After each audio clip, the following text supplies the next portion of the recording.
Buradan valideynlərə səslənirəm. Azərbaycanın fərqli bölgələrində, az bölgələrdə var, amma var. Uşaqları qız kursu və oğlan kursu adı altında dini kurslara cəlb eləyirlər. Bunun da rəhbəri Türkiyədə yaşayır, türkdür rəhbərləri və uşaqlar təhsildən yayındırılaraq orada onlara Quran öyrədirlər və ingilis dili öyrədirlər və xaricə gedəcəklərini, orada təhsillərini davam edəcəklərini, Allah yolunda şəhid olacaqlarını öyrədirlər.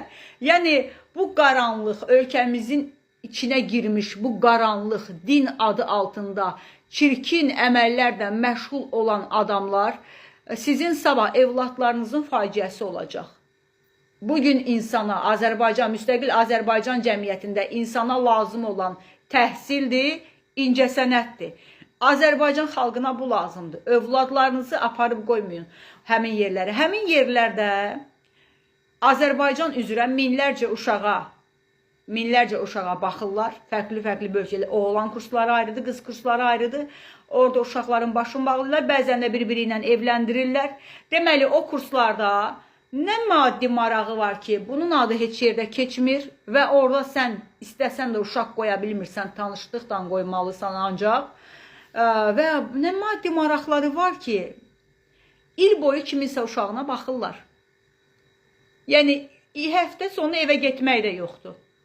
Bayramdan bayrama gedərlər ya getməzlər. Uşaqlar ancaq orada yedizdirilir, içizdirir. Fərz eləyin də, minlərcə uşağın yeməyi, içməyi, əyni, başı, hamısı o qurum tərəfindən ödənilir. Məqsəd nədir?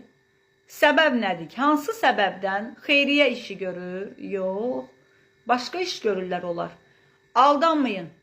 Bu onların dərindən nə iş əməl gördüklərini bilən insan kimi sizə deyirəm ki, aldanmayın. Hətta oradakı hocalar uşaqlara deyənləri belə olub ki, siz hocalara